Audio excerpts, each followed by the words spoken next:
teori perdagangan luar negeri dengan kawasan berikat sebagai mesin penggerak ekspor Indonesia di tengah persaingan global. Assalamualaikum warahmatullahi wabarakatuh. Perkenalkan, nama saya Hardi, mahasiswa program studi Ekonomi Pembangunan, Fakultas Ekonomi dan Bisnis, Universitas Muhammadiyah Mamuju. Pada kesempatan kali ini, saya akan membahas hubungan antara teori perdagangan luar negeri yang terdapat pada buku Bab 8 Buku Teori Ekonomi Makro edisi 3 karya Muhammad Abdul Halim dengan berita ekonomi terbaru yang berjudul Kawasan Berikat Mesin Penggerak Ekspor Indonesia di Tengah Persaingan Global yang dipublikasikan oleh Antara.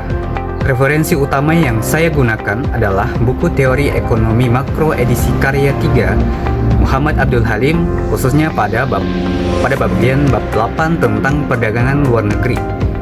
Pada bab ini dijelaskan bahwa perdagangan luar negeri merupakan kegiatan pertukaran barang dan jasa antara suatu negara dengan negara lain. Setiap negara melakukan perdagangan internasional karena memiliki sumber daya, teknologi, dan kebutuhan berbeda-beda. Melalui perdagangan luar negeri, suatu negara dapat memperluas pasar, meningkatkan produksi, memperoleh devisa, membuka lapangan kerja, serta mendorong pertumbuhan ekonomi. Menurut buku ini, tujuan perdagangan luar negeri antara lain memenuhi kebutuhan yang tidak dapat diproduksi sendiri, memperluas pasar bagi hasil produksi dalam negeri, menambah devisa negara melalui kegiatan ekspor, meningkatkan pertumbuhan ekonomi, menciptakan kesempatan kerja. Selain memberikan manfaat, perdagangan luar negeri juga menuntut setiap negara agar mampu menghasilkan produk yang berkualitas sehingga mampu bersaing di pasar internasional. Berita yang saya pilih berasal dari Antara dengan judul Kawasan Berikat Mesin Penggerak Ekspor Indonesia di Tengah Persaingan Global. Dalam berita tersebut dijelaskan bahwa pemerintah terus mendorong peningkatan ekspor Indonesia melalui pengembangan kawasan berikat.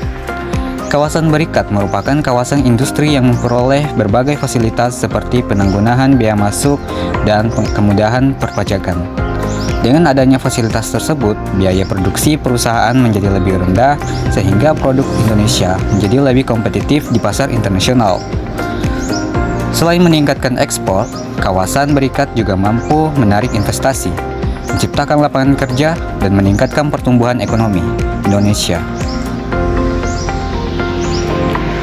Menurut saya, berita tersebut sangat sesuai dengan teori perdagangan luar negeri yang dijelaskan dalam buku ini.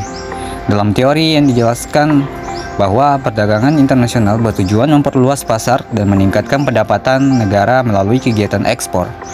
Hal tersebut terlihat dalam berita, di mana pemerintah memberikan berbagai fasilitas kepada perusahaan agar lebih mudah melakukan ekspor ke berbagai negara. Ketika ekspor meningkat, permintaan terhadap produk Indonesia juga meningkat. Akibatnya, perusahaan akan meningkatkan produksi dan membutuhkan lebih banyak tenaga kerja. Selain itu, peningkatan ekspor akan menghasilkan devisa yang dapat digunakan untuk membiayai pembangunan nasional. Dengan demikian, kebijakan kawasan berikat merupakan salah satu bentuk penerapan teori perdagangan luar negeri dalam kehidupan nyata. Nah, berita ini membuktikan bahwa teori yang dipelajari di bangku kuliah benar-benar diterapkan oleh pemerintahan dalam meningkatkan daya saing ekonomi Indonesia di tingkat internasional. Menurut saya, kebijakan kawasan berikat merupakan langkah yang sangat baik untuk meningkatkan ekspor Indonesia. Namun, pemerintah juga perlu memberikan perhatian kepada pelaku UMKM agar mereka memperoleh pelatihan, pendampingan, dan akses yang lebih mudah untuk memasuki pasar internasional.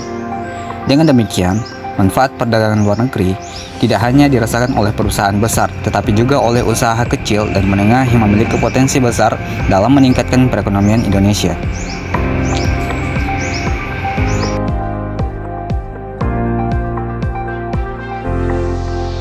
Nah, berdasarkan pembahasan yang telah saya sampaikan, dapat disimpulkan bahwa teori perdagangan luar negeri pada bab 8 sangat relevan dengan kondisi ekonomi Indonesia saat ini. Berita mengenai kawasan berikat menunjukkan bahwa perdagangan internasional mampu meningkatkan ekspor, devisa negara, kesempatan kerja, investasi, dan pertumbuhan ekonomi.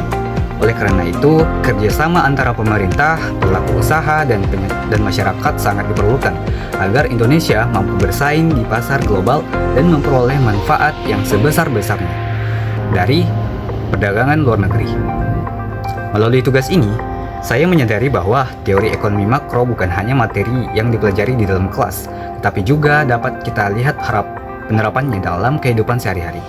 Melalui berbagai kebijakan pemerintah dan perkembangan ekonomi dunia, semoga Indonesia terus mampu meningkatkan daya saing produk dalam negeri sehingga perdagangan luar negeri dapat memberi manfaat yang lebih besar bagi kesejahteraan masyarakat. Nah, terima kasih untuk teman-teman yang telah menonton video ini. Saya ucapkan wassalamualaikum warahmatullahi wabarakatuh. ただ生きるのは嫌だ